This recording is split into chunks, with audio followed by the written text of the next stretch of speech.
Dans l'exercice de leur mission, les officiers du ministère public sont assistés par les officiers de police judiciaire. Ce corps est composé d'une catégorie d'agents que l'État affecte exclusivement à ses fonctions sous l'autorité et la surveillance du parquet qu'il représente ou d'une brigade hiérarchisée. Sa création se justifie par le souci de rapprocher la justice des justiciables pour une meilleure recherche des infractions, les parquets ne pouvant pas être partout au même moment. C'est pourquoi il constitue son oreille et ses yeux. L'omniprésence des officiers de police judiciaire a la vocation d'assurer l'efficacité de la recherche des infractions, soit par les constats directs, soit en prenant acte des plaintes et des dénonciations, ainsi que des rapports de police. On retrouve dans chaque sous-commissariat les officiers de police judiciaire ainsi que les agents de police judiciaire. Les constats révèlent que bon nombre d'abus sont commis également au sein de cette institution.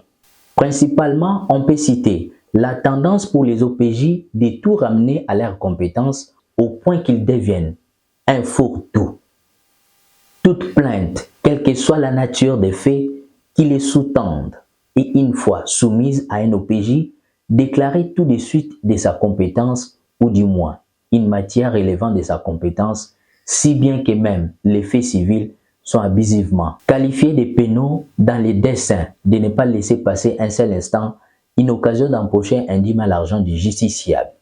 La dette est dans la pratique des officiers de police judiciaire une infraction pour laquelle les débiteurs voient sa liberté restreinte jusqu'à ce qu'il arrive à s'acquitter de son obligation.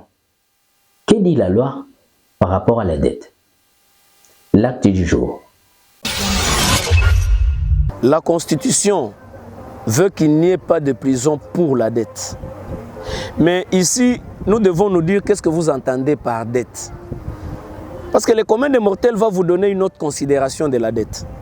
C'est quand il parle de l'abus de confiance, il vous dit « il me doit ma dette ». C'est quand il parle de la dette qu'il vous parle de l'abus de confiance. Le principe, c'est que lorsqu'il s'agit d'une dette, il n'y a pas de prison pour dette. C'est la Constitution qui le dit. Nul ne peut être privé de sa liberté pour une dette.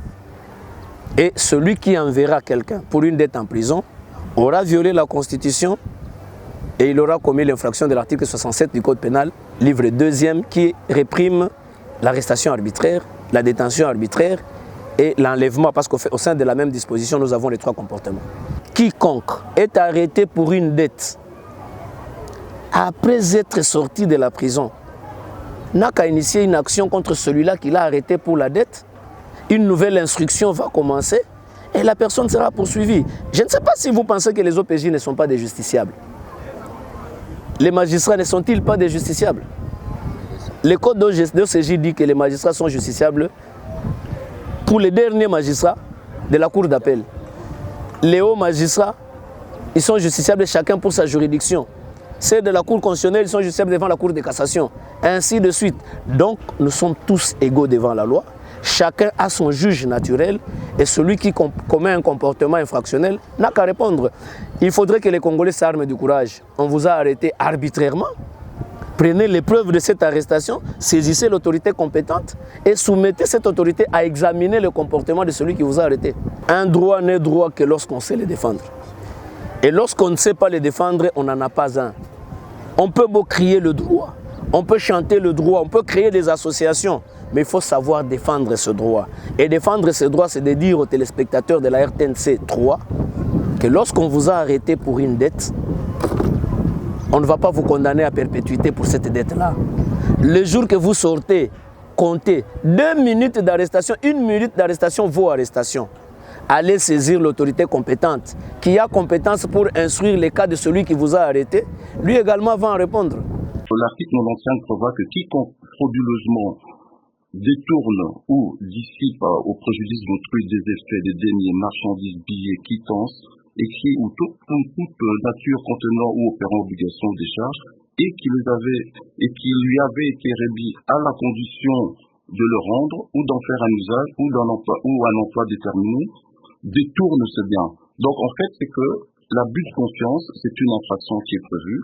D'emblée, je vous dis que c'est une servitude pénale de 3 mois à 5 ans. Donc ça, c'est ce que le législateur a prévu. Et c'est ce qui est très important à propos de l'abus de confiance, c'est que il y a un accord de volonté de votre part. Donc, vous acceptez de remettre la chose. Et puis de deux, c'est que vous le voulez. Il y a deux conditions pour qu'il y ait l'abus de confiance, comme je vous dis, l'accord de volonté, et il faut qu'il y ait une remise certaine de la chose. Un exemple de la vie pratique, prenons, disons que votre frère est à Bruxelles, il vous envoie de l'argent, prenez cet argent pour m'acheter une maison. Vous prenez l'argent, vous détournez l'objet de l'accord qu'il y a eu entre vous et votre frère. Donc il y a eu cet accord de volonté, il vous a remis l'argent, il est conscient de vous remettre à vous l'argent. Cet argent était pour un usage d'un achat d'un terrain bien précis, mais par contre, vous maintenant, de cet argent, vous en faites autre chose. Or, cet argent ne vous appartient pas. L'accord qui vous liait était simplement que vous puissiez acheter une maison. Mais vous avez détourné l'objet de ce contrat que vous avez fait avec votre frère, et c'est à ce moment-là qu'on peut parler d'un abus de confiance. Mais bon, l'abus de confiance, pour être vraiment plus précis, je tiens à préciser, il y a deux conditions, l'accord de volonté. La remise doit être certaine, volontaire et précaire, parce que l'argent ne vous appartient pas, appartient toujours à la personne qui vous a remis. Et dès lors que ces deux conditions sont remplies, il y a maintenant les trois éléments constitutifs de cette infraction. Les trois éléments, c'est quoi? C'est le détournement, c'est-à-dire l'argent, vous l'avez détourné, c'est son objectif. Et le deuxième élément constitutif, c'est le préjudice. Dès lors que le propriétaire est privé de ce droit sur la chose, il y a un préjudice qu'on peut constater. Et le troisième élément, qui n'est pas le moindre, c'est l'intention. L'intention qui est définie un peu comme la conscience de la précarité de la détention.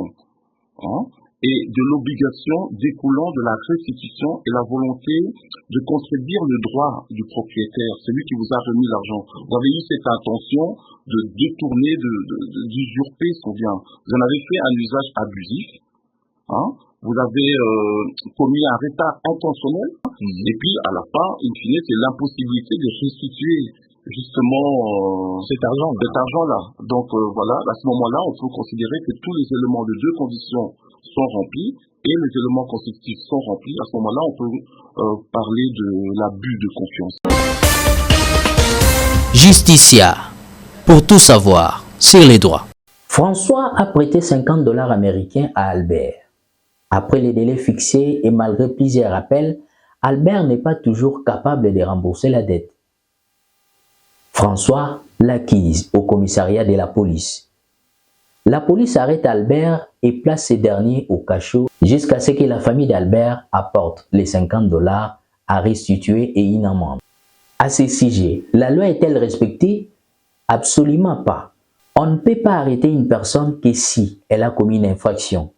Or, la dette en soi n'est pas une infraction. Beaucoup de gens confondent l'abus de confiance qui est une infraction avec le fait de ne pas rembourser à temps une dette. Par contre, l'infraction d'abus de confiance consiste à utiliser pour soi-même une somme qui vous a été confiée par un autre dans le but précis. Au sujet de la créance de M. François, il peut aller déposer une assignation auprès du greffier du tribunal de paix pour qu'il soit rétabli dans ses droits. Le tribunal va obliger au débiteur de payer votre dette ou fera vendre les biens d'Albert pour rembourser la dette et payer d'éventuels dommages et intérêts. Par ailleurs, l'officier de police judiciaire ne pouvait pas mettre Albert au cachot ou lui infliger une amende pour une simple dette. C'est une affaire purement civile dans laquelle il n'y a pas d'infraction ni donc de sanctions pénales. L'officier de police judiciaire du Souciat a donc commis les infractions d'arrestation arbitraire, d'extorsion et d'abus de pouvoir. Il vous a condamné à payer une amende alors qu'il n'est pas juge. Voilà un exemple parmi tant d'autres qui constituent un obstacle à la justice au niveau de l'instruction préjuridictionnelle. Justicia, pour tout savoir sur les droits.